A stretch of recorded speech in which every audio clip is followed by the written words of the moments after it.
So the 3DS is already an awesome system, but when you mod it, it becomes so much more interesting. And I want to showcase some of the features of a modded 3DS today in case you don't already have a modded 3DS, or if you're interested in modding one that you already have. It's definitely worth a watch. So let's get into it. Okay, so here we are on the actual 3DS right now, and as you can see, it looks like a pretty stock, standard 3DS, other than Flight Reacts peeking over the Luigi's Mansion logo.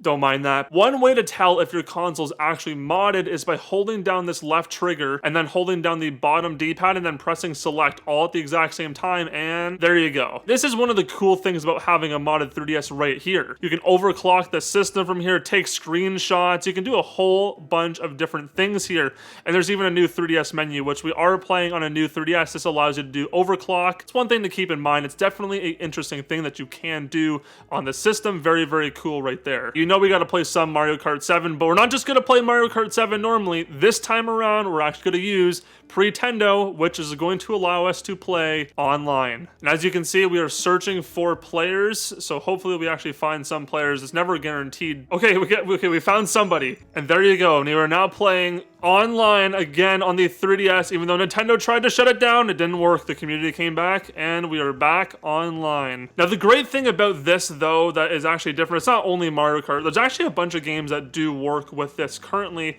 Animal Crossing being one, which is one of my personal favorites. Oh, is this the end right here? Oh my god, okay, we got second. Okay, so moving on to what I believe, personally, to be the best feature when you mod your system. Now, again, Virtual Boy just came out on the Switch 2 pretty recently, actually, a couple months ago now. Here, I think it's actually better. The community did a way better job because you actually already have that 3D screen built into the 3DS. Now, I have some games loaded in here, and by some, I mean the entire library, because it's really small. The Virtual Boy has like 15 or 14 games. The entire library fits like in like, it's like so small. And here you go, you got Wario Land. I think this is what most people would actually gravitate to. If you're gonna play Virtual Boy, this was like the one big title that came out that was pretty much an exclusive to the actual console, which was Wario Land, of course. Definitely an interesting one. If you have it, it is pretty fun to try on here. This does run at full speed. The entire emulator runs at full speed, again, because there's only 14 games to actually play on here.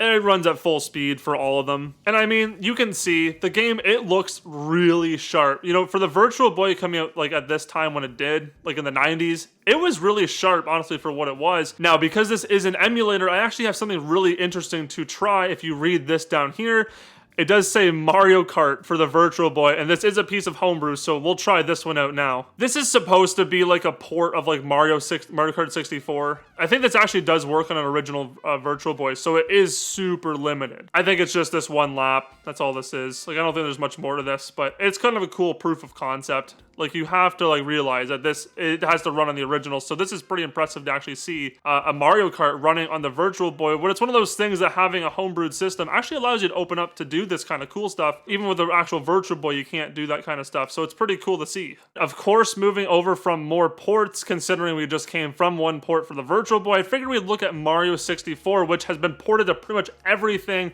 that you can think of at this point, just because the actual source code got leaked, rebuilt, and then also like everything like just ported literally to everything. I know there's a big debate online with people always asking, like, is Mario 64 DS better than the original one? But, you know, in this scenario, you actually have both available to you on this system, because this is like a port of the original. So you could play the original one and you could play the DS one on the exact same system. That is so freaking cool. And here we are on something called Universal Updater. Now, if you have a 3DS that is modded, you're probably pretty familiar with this kind of thing right here. But if you don't have a modded 3DS, this is essentially just like an app store for a bunch of different homebrew. Many of the things that I've already talked about in this video, you can actually find them right on here, and it does come pre-installed when you do mod your system, which is pretty cool as well. So it's one thing to make sure to check this out, but there is a, look at, they even have like a Geometry Dash port to this system. Like, there's so many things, like it's kind of just endless, and it really is very, very, very active on here. Like, you can see, if I go to the bottom, you can see like 9 days ago, and like it's just going up this list from like how like recent it is, which is pretty crazy to see how active it actually is on the 3DS just because of how awesome it is. So the final piece of software that I actually want to show off today is called HShop, and if you don't know about HShop, you are missing out big time because this is a great preservation tool considering Nintendo brought the eShop down. So let's get into it. I'll show you what it is. Okay, so now that we have launched into HShop, essentially what this is it's basically bringing back the eShop, but everything is for free.